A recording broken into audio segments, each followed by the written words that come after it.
Hatimaye wewe hukushinda ila chama chako kilishinda, kikao kwamba ndicho chama ambaye kimeunda serikali. Miaka minne baadaye umefaidi vipi? Kwangu nitasema mimi sijafaidi lolote, na sisi kama vijana wa Taita Taveta hakuna kijana ambaye aliko miaka 35 kushuka chini amefaidi. Niko mimi ambaye nilisimama na tiketi ya UDA, John Rika Mwachofi kwa useneta. Kuna kijana anaitwa Albana Zumuli alisimama ubunge Voi, pia alikuwa kijana.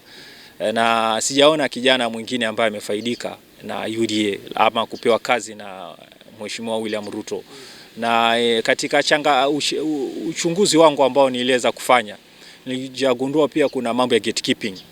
Gatekeeping imekuwa, na hiyo gatekeeping imekuwa ikiongozwa na viongozi wa Taita Taveta ambaye pia ametuka majukumu ya kueneza injili ya Dr. William Ruto ambaye ni women rep wa hii county, ambaye ndio macho ya William Ruto Taita Taveta, na yeye ndo anastahili kushika vijana mkono na kumwelezea Dr. William Ruto ya kuwa vijana fulani na fulani hawajaweza kupata nafasi. Kwa sababu suliona wakati mwingine aliweza kupendekeza jina la yule anaitwa Mwachia pale Undanyi, na ni kweli baada ya muda mfupi Mwachia aliweza kupata kazi. So sijamuona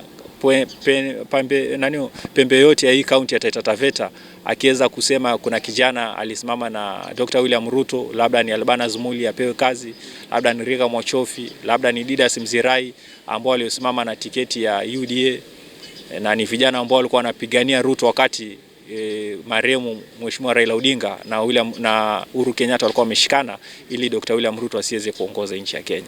Lakini sisi tukapambana naye, na sisi tunapatia Mungu asante, japokuwa hatujaweza kupata fursa, labda wengine wanaweza pewa hata kama sio mimi. Ndio. Na katika hilo ambalo umeelezea kwamba miaka minne baadaye hujafaidi kwenye serikali ambayo ulisaidia kuiweka kwenye mamlaka, tunakumbuka kwamba kuna wakati tumekuona ukibeba mabango ya kuomba kazi. Vile vile kuna wakati ambapo Rais William Ruto alihudhuria ibada ya shukrani baada ya ushindi wake, ambayo ibada ilifanyika pale Mwatate, uliwasilisha barua ya kuomba kazi. Kuna wakati ulitueleza kwamba pia umempatia binti yake Ruto ambaye alitembea kwenye kaunti ya kutana na vijana, kampia barua ili kumwandikia rais ukiomba kazi. Je, hayo yote yalifika wapi? Hayo yote nitasema yaliambulia patupu, na hii yote ilijajulikana kuwa kuna viongozi ambao wana ambition ya zile nafasi sisi tulikuwa tumesimama, ambao unakuta mimi nilikuwa na bado nina nia ya kusimama useneta 2027, na kumbe pia ule mama yetu ambaye ni mama county pia alikuwa na nia ya kusimama.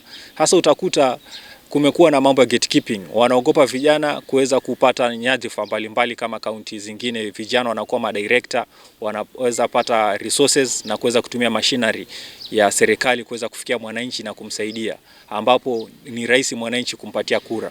Hasa wao wanahitaji vijana wasiwe na ajira ama na nguvu ya kiserikali ili waweze kuwa wanaweza kuwapatia handout, lakini waweze kusimama viti vya kisiasa. Hasa hiyo ndio changamoto kubwa ambayo sisi kama vijana tunaweza kupitia. Na Rais Ruto, mimi kwangu binafsi niliweza kutumia protocol ya kwenda kwa mawaziri. Nimekutana na Malala akiwa SG, hata iko kwenye mitandao. Nimekutana na Hassan Sarai pia SG wa sasa, nikamuomba kazi, nikamwelezea. Lakini katika chunguzi zangu nilijagundua gatekeeping imekuwa hapa Taita Taveta, na imekuwa ikiongozwa na mama county ambaye hajataka vijana waweze kupata ajira katika county ya Taita Taveta wala appointment. Ndio maana unaona wanaopata nafasi wengi ni wale wazee ama watu ambao wamefika karibia 45 years plus. Lakini hakuna kijana ambaye na support agenda ya Dr. William Ruto ameweza kufanikiwa.